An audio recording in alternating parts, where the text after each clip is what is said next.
Hi guys, my name is Tomcat and welcome to a brand new video in Forza Horizon 4. Now this is going to be another episode of Stock vs. Tuned and it was subscriber requested. Now this is going to be a Porsche GT3 RS versus a Lotus Elise. Now this is going to be a very interesting battle because this car is obviously very, very fast, but it was built for corners, and we're putting it through a straight line trap speed test. Same story with the Lotus Elise. However, we are going to be modifying that car like mad, and this car we're going to have to leave alone. So let's see what the GT3 RS is like out on the road.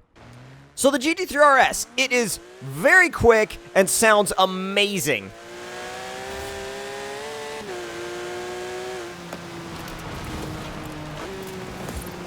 And it just shifts so quick. That PDK transmission is nuts. It sounds great from inside the car. It sounds great from outside the car. Such an insane sounding car. I mean, that's kind of what you get from a 500 plus horsepower naturally aspirated flat six, though. It's so lively, too. It'll grip and it'll slide at the same time. It's just such a incredible package. But we're here to see what it'll do through that speed trap. So I'm going to launch it at about 4,500 RPM and go.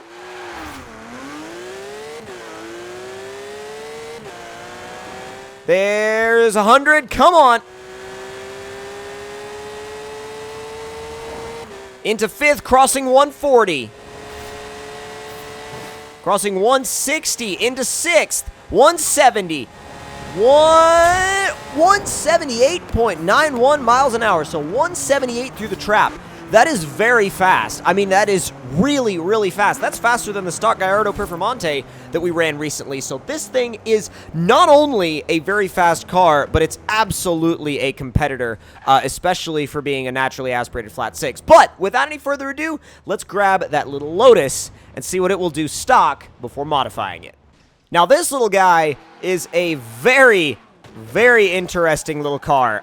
It's so light. I don't actually know the weight off the top of my head, but you could just look at it and tell that it's going to be insanely light. Now, of course, being a Lotus, it handles absolutely incredibly, and in fact, this one is more of a track day car because it already has this, I won't say a cage, but a really beefy roll bar in here.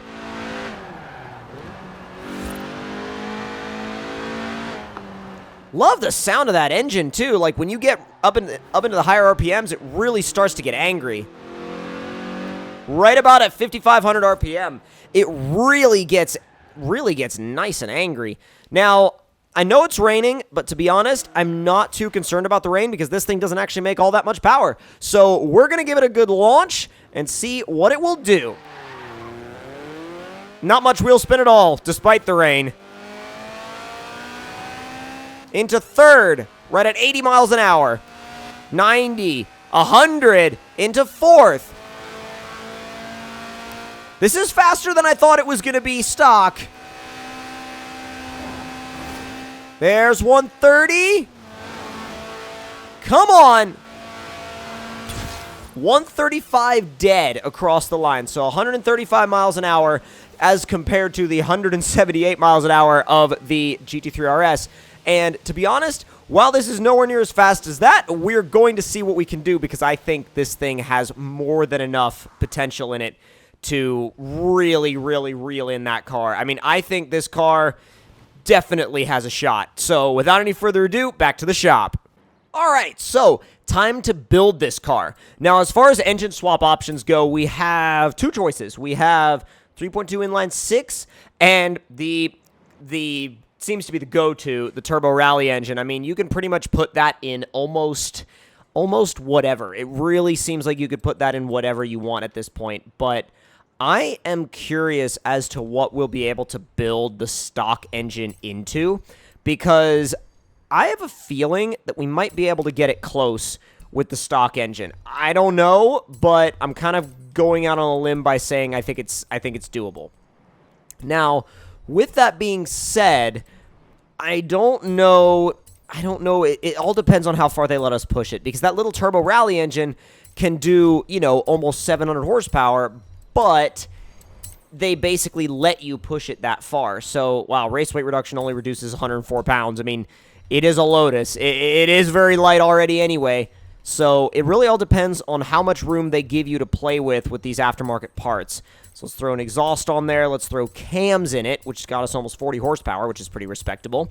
Let's do a race block, pistons, and race turbo. That was only 46 horsepower, though, out of the turbo, which is a little disappointing. And then our race flywheel puts us at 448 horsepower and 316 foot-pounds of torque. I'm not feeling it. I don't think it's actually gonna work personally. I think we're better off with the turbo rally engine. But let's build the drivetrain real quick. Let's build the drivetrain real quick so we don't have to think about it, so it's all done and we don't have to worry about it. So we'll get all of that stuff in there and in the car, and then we'll get our race tires on it, and we'll do max width and max width. Okay, so now all that's done, we don't have to think about it. Offset, I'm gonna fix because the stock offset is fairly ugly. I didn't know how to describe it other than I was like, it's fairly ugly. So, yeah, we're gonna go ahead and throw a turbo rally engine in there instead. So, turbo rally engine goes in, and almost there, almost there, almost there. Yeah, turbo rally engine goes in, and 668 horsepower comes out, and we weigh less. We weigh less now, so that's a win-win on all sides. Literally, that is a win-win on all sides. So, without any further ado, now it is time to go back to the highway, and without modifying the gearing or anything, let's see if it can touch that 178. So this thing should be a little rocket. Let's ease it off and then get into it. Oh my god! Holy crap! It doesn't want to get traction, and then when it does, it absolutely takes off. It's like it's got grip until it doesn't. It really has grip until it doesn't, and then when it doesn't, it just doesn't. Holy hell. Yeah, this thing's gonna beat the Porsche. I'm fairly confident that this thing is gonna beat the Porsche. Oh boy. I'm gonna probably have to short shift the first couple gears because they're all just wheel spin. Alright. About 3,500 RPM, and actually,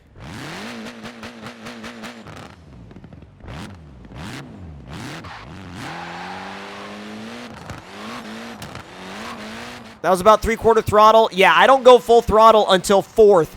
And then once it, oh my god! It's pinging the rev limiter at 187 miles an hour.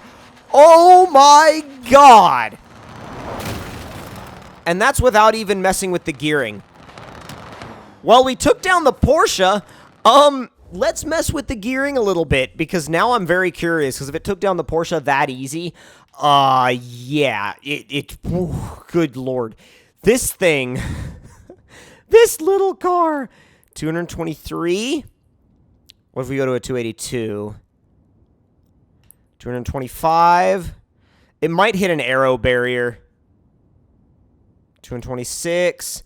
It keeps getting faster, but only incrementally faster. 226.2. I mean, that was after, like, a large adjustment. So let's see what it does now. Oh, yeah, it hooks in 3rd with these gears. That's awesome. God, it's 190 in 5th. Oh, my God. It starts to kind of hit a wall over whoa, what the hell? When you get over 200 miles an hour, it starts to hit a little bit of a wall and a guardrail and almost a Fiat. Oh. Switch sides of the highway, please. Ah! Stay on the road surface. It's really fast, though. Genuinely out of this world fast for what it is. Now, it's not hypercar fast, it's not Koenigsegg fast, but it's certainly a little rocket for what it is. I would love to build one of these as a grip car and maybe have it, you know, at maybe 100 horsepower less than this, and it would just be such a hooked up car in a grip setting. Let's see if we can drift it around the roundabout. Oh, yeah. Easy. Oh, God. Oof.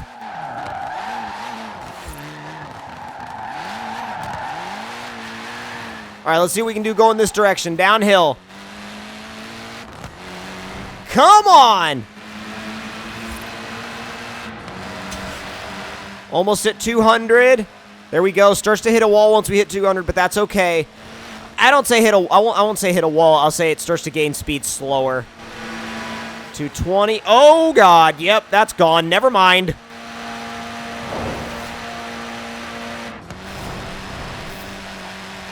Yeah, it's kind of hitting an aero barrier. I mean, it's like the amount of power we have to our aerodynamics. I mean, it's kind of getting to the point where it's like it can't really push any further than that. But that was a really fun battle, and it was an awesome suggestion, and I will be continuing to take your suggestions from the comments for these stock versus tune battles. Hope you all enjoyed. See you guys next time. I'll see y'all later.